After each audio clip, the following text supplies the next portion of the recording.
तो आज हम रिलेशन फंक्शन की एक्सरसाइज फर्स्ट के क्वेश्चन नंबर फर्स्ट के सेकंड पार्ट को देखते हैं। देखिए हमने फर्स्ट पार्ट इससे पहले वीडियो में किया था, तो आप पहली वीडियो देख सकते हैं फर्स्ट पार्ट के लिए।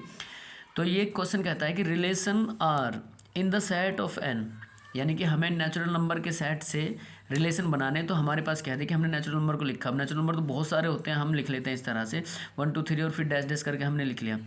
फिर हमारे पास क्या था, y को भी हमने देखिए नेचुरल नंबर का, यानी कि x की वैल्यू भी आपको नेचुरल नंबर में से ही लेनी है, y की वैल्यू भी नेचुरल नंबर में से। कोडोमेन यानी कि डोमेन की वैल्यू भी आपको नेचुरल नंबर में से लेनी है और कोडोमेन की वैल्यू भी आपको नेचुरल नंबर में से लेनी है। अब यहाँ ध्यान दीजिए, हमारे पास एक पेयर है, रिलेशन दिया हुआ है, एक्स वाई का पेयर बनाना है आपको। एक इक्वेशन है y is equal to 5 plus x या x प्लस 5 और x less than equal to 4, यानी कि x की वैल्यू है जो 4 से छोटी वैल्यू आपको लेनी है। तो वहाँ तक रिलेशन बनाना है। तो देखिए हमारे पास रिलेशन में n नेचुरल नंबर बहुत सारे दिए हुए हैं, हम इस इक्वेशन के हिसाब से रिलेशन बनाते हैं। तो देखिए हमने x की वैल्यू जब 1 रखी तो y इज इक्वल टू हमारे पास कितना आ गया 6, तो एक पेयर बन गया हमारे पास 1 6 का। हमने x की वैल्यू 2 रखी तो y इज इक्वल टू कितना आ गया 7, तो पेयर बन गया 2 7 का। फिर हमने x की वैल्यू अगर क्वेश्चन में 3 रखी तो y इज इक्वल टू हमारे पास क्या आ गया 8 आ गया, तो एक पेयर बन गया ये। तो हमारे पास ये रिलेशन डिफाइन हो क्या आया। अब देखिए हमने इस इक्वेशन की मदद से ही रिलेशन भी बना लिए हैं। अब हमारा नेक्स्ट टारगेट क्या होता है कि हमें रिफ्लेक्सिव, सिमेट्रिक और ट्रांजिटिव बताना होता है। तो क्वेश्चन अब देख लेते हैं हम इस क्वेश्चन में, ये रिफ्लेक्सिव है, सिमेट्रिक है, ट्रांजिटिव है। तो रिफ्लेक्सिव के लिए क्या है, देखिए x की वैल्यू जो है और y की वैल्यू, वो दोनों ही वैल्यू अगर सेम होंगी तो रिलेशन जो है, यानी कि जो पेयर बने हैं उनमें डोमेन और रेंज दोनों सेम होंगे तो वो रिलेशन रिफ्लेक्सिव कहलाएगा। ए बिलोंग कर रहा हो आर में, इसका मतलब यह है कि 2 और 2 हो, 4 4 हो, 3 3 हो, 5 5 हो, यानी कि सेम वैल्यू हो तो वो रिलेशन रिफ्लेक्सिव कहलाएगा। तो यहाँ देखिए 1 6 तो है, 2 7 है, 3 8 है, लेकिन सेम एक जैसी वैल्यू नहीं है, ना एक्स ना वाई की सेम वैल्यू नहीं है, तो इसलिए नॉट रिफ्लेक्सिव। नेक्स्ट आ जाते हैं सिमेट्रिक पे। सिमेट्रिक में ए बी होना चाहिए, यानी कि ए बी में हमारे पास 1 6 है लेकिन 6 1 नहीं है, और बी ए होना चाहिए तो 6 1, यानी कि अगर 1 6 है तो 6 1 होना चाहिए तो रिफ्लेक्स सिमेट्रिक है, अदरवाइज नहीं। तो इस रिलेशन में 1 6 तो है, 2 7 तो है, 3 8 तो है, लेकिन रिवर्स नहीं है इनका, यानी कि 6 1 नहीं है, 7 2 नहीं है और 8 3 नहीं है, इसलिए ये जो रिलेशन है ना ये सिमेट्रिक है।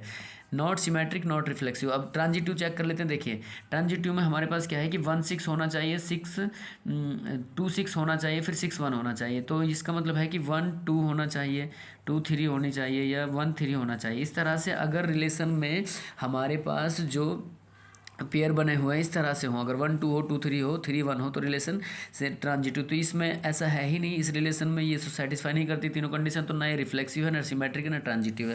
क्वेश्चन नंबर 3 और देख लेते हैं। देखिए साथ साथ क्वेश्चन नंबर 3 कहता है हमसे कि relation R in the set of A. हमारे पास एक सेट दिया हुआ है जिसमें एलिमेंट्स दिए हुए हैं, 6 एलिमेंट हैं जिसमें, और रिलेशन जो आपको बनाना है, पेयर लेने हैं, y is divisible by x, यानी कि y जो है वो x से डिविजिबल होना चाहिए। कहने का मतलब ये है कि जो y की वैल्यू है वो x से डिवाइड होनी चाहिए। जैसे 1 1 1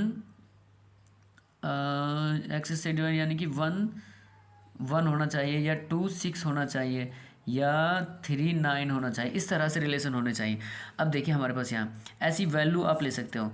हमारे पास रिफ्लेक्सिव अगर 1 1 ले हम, फॉर एग्जांपल हमने 1 1 लिया, यानी कि वो कह रहा है कि एक्स वाई जो है डिविजिबल बाय एक्स, एक्स से डिविजिबल होना चाहिए।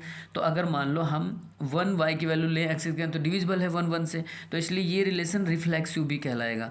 सिमेट्रिक देख लेते हैं। देखिए सिमेट्रिक में हमारे पास है कि फॉर एग्जांपल हमने वैल्यू ली सिमेट्रिक में, जैसे हमारे पास ये वैल्यू होनी चाहिए कि ए बी, यानी कि 1 2 और 2 1। तो ध्यान से देखिए अगर 1 से 2 डिविजिबल तो होता है, लेकिन 2 से, तो सिमेट्रिक देखिए हमारे पास क्या है 1 2 तो 2 1। अब यहाँ 1 2 है, फॉर एग्जांपल अगर 2 y की वैल्यू है तो 1 से डिविजिबल तो है, लेकिन यहाँ 1 2 से डिविजिबल तो नहीं हुआ, तो इसका मतलब है कि ये नॉट सिमेट्रिक होगा। फिर ट्रांजिटिव में 1 3, यानी कि 1 की ये 1 3 और 3 6 और 1 6, ये हो जाएगा सिमेट्रिक है, ये सिमेट्रिक है, क्योंकि हमारे पास अगर हम लोग इसकी वैल्यू यहाँ से लें। देखिए 3 1 से डिविजिबल है, 6 3 से डिविजिबल है और 6 1 से डिविजिबल है, तो ये सिमेट्रिक ट्रांजिटिव हो जाएगा ये रिलेशन। लेकिन ये क्या है, सिमेट्रिक नहीं होगा। सिमेट्रिक इसलिए नहीं होगा क्योंकि अगर हम 1 2 ले लेते हैं वैल्यू, हमारे पास y की डिविजिबल बहुत सारी वैल्यू हमने इनमें से लेनी है। देखिए इनमें से अगर हम इस तरह से रिलेशन बना देते हैं, जैसे 1 का 1 से तो 1 1 हो गया, 1 का 3 से 1 का 4 से, 1 तो सबके साथ है तो सबको डिविजिबल होगा सबसे, लेकिन क्या 2 1 को डिविजिबल नहीं, वो पॉइंट डेसिमल में आएगा तो हम सॉल्व नहीं कर पाएंगे। तो इस तरह से ये रिलेशन है, तो ये सिमेट्रिक नहीं है, ट्रांजिटिव हो जाएगा ये। क्योंकि जैसे 1 3 लें और फिर 3 6 लें, तो जैसे 1 3 और 3 6 और फिर से 1 6 लें इस तरह से, क्योंकि हम जब कार्टेशियन प्रोडक्ट बनाएंगे तो 1 की इन 6 एलिमेंट से करेंगे, 2 की इन 6 एलिमेंट से मल्टीप्लाई, 3 की इन 6 एलिमेंट से, 4 की इन 6 एलिमेंट से, यानी कि a इंटू ए जब कार्टेशियन प्रोडक्ट करेंगे तो बहुत सारे एलिमेंट होंगे, उन एलिमेंटों में ये सारे एलिमेंट्स होंगे जो हम ले रहे हैं। अगर आपको समझ नहीं आता है तो आप इनकी कार्टेशियन प्रोडक्ट करके फिर से एक बार कैलकुलेशन कर लिया करो, अदरवाइज तो इस तरह से समझो। क्वेश्चन नंबर 3 था ये। अगली वीडियो में हम नेक्स्ट क्वेश्चन करेंगे।